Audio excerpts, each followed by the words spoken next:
Hey everybody, Real Comic Stacks, and I'm checking out Return of Wolverine number 5, where Charles Soule finally brings Return of Wolverine to an end, and he does so on a high note. I didn't know where this was going, but I like where it went. But before we get to reviewing this, hey, make sure you've hit that subscribe button so you don't miss out on anything. Hit that bell for notifications, and if this video doesn't stink and you stick around, hey, leave a like at the end. Now, I haven't pulled any punches on Charles Soule so far on this series. I feel like it took a while to get started. When it did get started, it was good for moments, but not many. This book finally feels like you get Wolverine back in his fullest, and you'll see that here in a minute.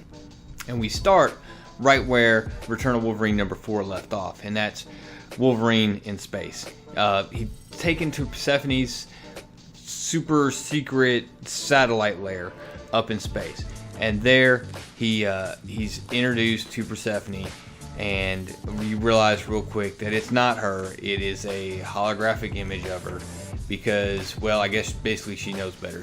There's something else she didn't think about, but we'll get to that in a minute.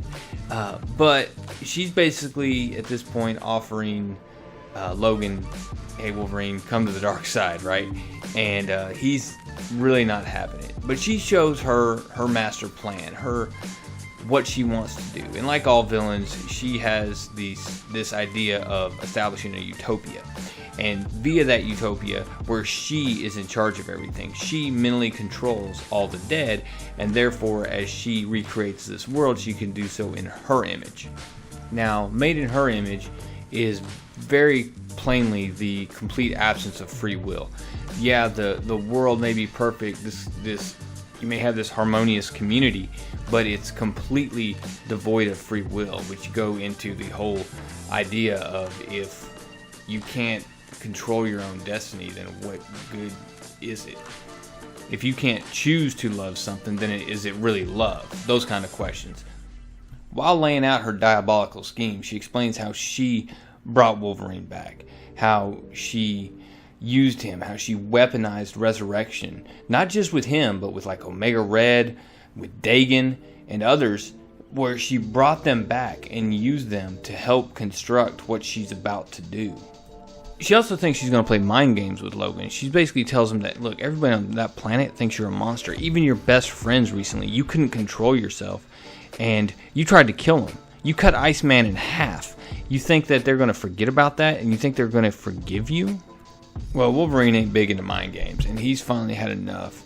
And he just says, look, I'm the Wolverine. I'm back, and that's the way it's going to be.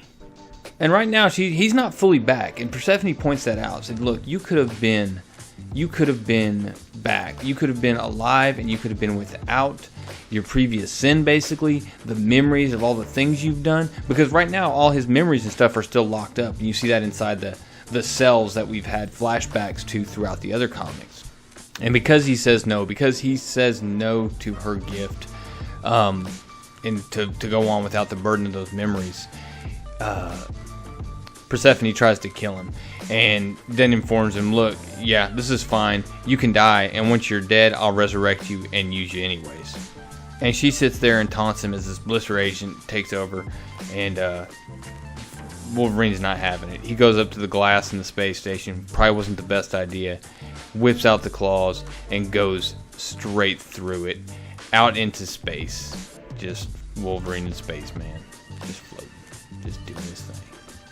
Now, as lucky as a guy that just got exposed to blister agent and everything else could be, I mean, he actually runs into a part of the space station, grabs onto a line, and is hanging from it, and pulls himself back up, digs the claws in, and he makes his way back into the ship.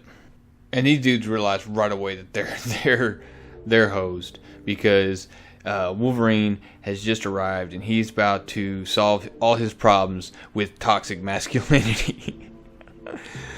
And he straight tells him, look, I just crawled over the outside of the ship to get here without a suit. So before you geniuses think you're going to go pull an alarm, just know that I won't go down easy, and none of you will live if you do. He's also really quickly able to establish who he needs to talk to as far as getting this space station offline and stopping Persephone from what she's trying to do. So once we find Phil, we get a lot of dialogue.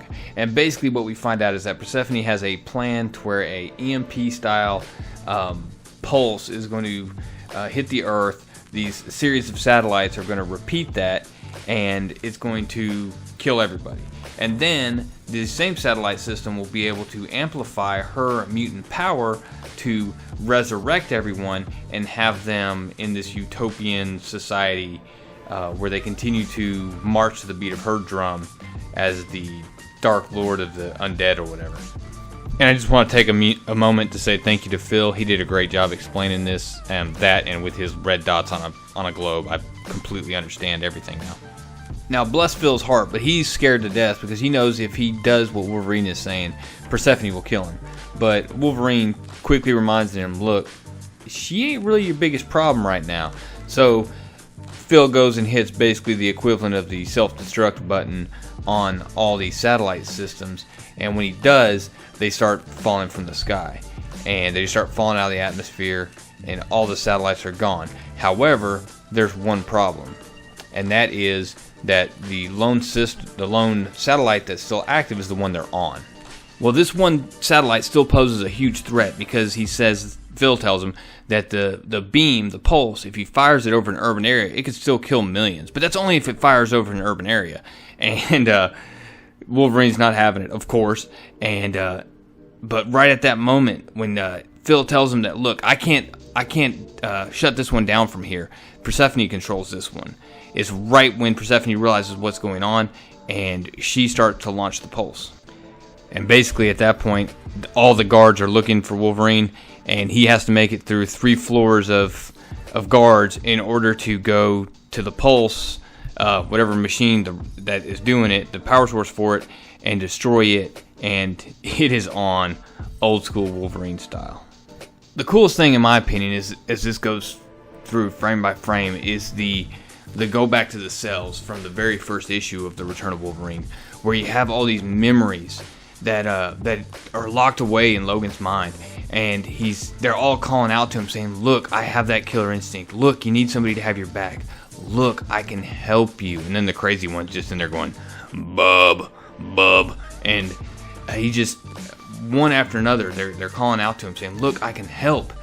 And it's all going pretty well until he gets to Dagon, and he starts losing. He's getting beat, and he's in his mind, he's crawling towards this switch, and they're all screaming, yes, let me out. The one that's screaming the most, though, is the berserker rage of Wolverine. But in his mind, as he crawls forward, as he reaches up and he grabs the switch and he pulls it down, he flips it, it opens all of the cells. All the memories come back to him, except for one. One of them, the berserker rage, he leaves put away, and the berserker rage yells at him, says, I'll always be here. Don't you ever forget that. And when he does this, 10,000 fights that he remembers all come back to him, and he asks, I just remember 10,000 fights. You know how many I lost? And he just obliterates the who he's fighting. I guess it was Dagon. It was another copy, a Persephone-driven copy of him, and he just moves on. He's going through it, and Persephone tries to stop him at the last minute, and she's like, I will hunt you like a ghost. Everyone you care for, everyone you ever cared about I will come after them. I will hunt you like a ghost. And he's like, it's just one more. And he buries his claws into it, exploding the space station, and it plunges down to the earth and into the ocean. And really quickly, the fishing boat that happens to be nearby recovers Logan, and next thing you know, he's arriving at the Xavier Institute. And with that, he rings the doorbell, and someone answers. Now, this is where the Infinity Watch Wolverine picks up, and they close a lot of loopholes that I had identified and had problems with going into this. So right after I get done recording this video, I'm going to go eat. I'm going to come back. I'm going to record Wolverine Infinity Watch, go check it out because it closes a lot of the loopholes that we experienced and plot holes we thought that were in Infinity Countdown, where Logan appeared with the time stone and stuff, and different things, and you'll really like it. I really liked it. Really liked it how they tied them together. But that's it, guys. That's the end of the Return of Wolverine. Overall, I don't think this would have taken 5 issues. Seriously, I still harp back on issue 2 being just boring.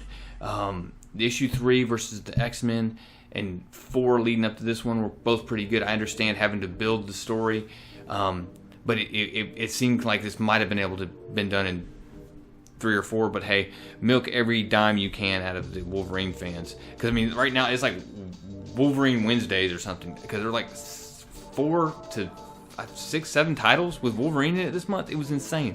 But overall, I did enjoy it. I did enjoy this last one. This number 5 was the best one out of all of them. Wrapping it up, putting a nice bow on it. Wolverine coming back and being Wolverine. No more of this confusion. No more of this, no memories or half memories or being manipulated. He's back. And I'm excited about that. But guys, I got to get on this Infinity Watch Wolverine. So I'm going to wrap this up. If you haven't subscribed yet, please make sure you do. I appreciate you watching the video. Leave a like if you think it was pretty good, halfway decent. And of course, leave a comment. If you got any questions or you want to make a comment, hey, do so down at the bottom. What did I miss? Call me out on it.